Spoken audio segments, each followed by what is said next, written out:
Now we're in the planning process. Here's where the production process begins. With the production order, what they do is they state the style, quantity, and size of the certain garment that they're wanting. From there, after they accumulate a certain amount of production orders, they try to organize them in a plan so that we can lower our setup time, and they do this by shipping date and by style. What we're trying to do here is lower our setup time, and by doing so, one, we're going to be able to meet our rush orders from our client, and also we're going to lower our costs because we're not spending time moving sewing machines around in order to meet the standards for a new garment. The next step in the planning process is to choose a specific order. One will place this order in the computer system, which organizes it in a manner that allows us to use as much fabric as we possibly can, cutting out the various pieces for the different garments. From there, he will print it out on this machine automatically through the computer, and also he sends it directly to the cutting machine. That's an extra control that we don't really need, but we use just to ensure we don't make mistakes. Now that we've seen the planning process, let's go into the material warehouse where we can see the next step in the production process. Now we're in the reception area of the materials warehouse. Once the material has reached this point, we treat it the same way we do fabric.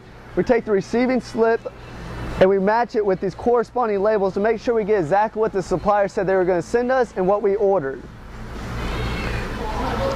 Once the material has been checked in and left the reception process, then we place it into inventory. The inventory is designated by different tags associated with the label on the actual material itself.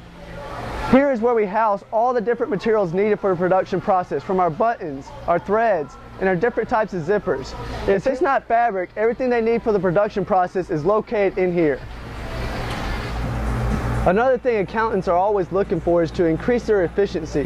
One of the ways that they've developed here is before the product order actually reaches the working process, they pull all the materials needed for the working process and label it ready to go with the production order here. So when they come to the window requesting the materials, all they have to do is pull this bin, take it to the window, and it's ready to go. This is the bill of materials for one production order.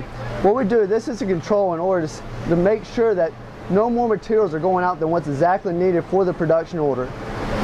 The distributors will come in on the date they come in. They stamp the date that the distributor comes in to pick up the materials, and they're also supposed to sign it. This should ensure that it's going out on a certain date and we know exactly who picked it up and where it went.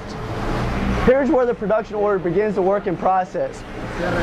Distributors come to the window of the material warehouse with the bill of materials, and they know exactly how much they need of each material used for the garment.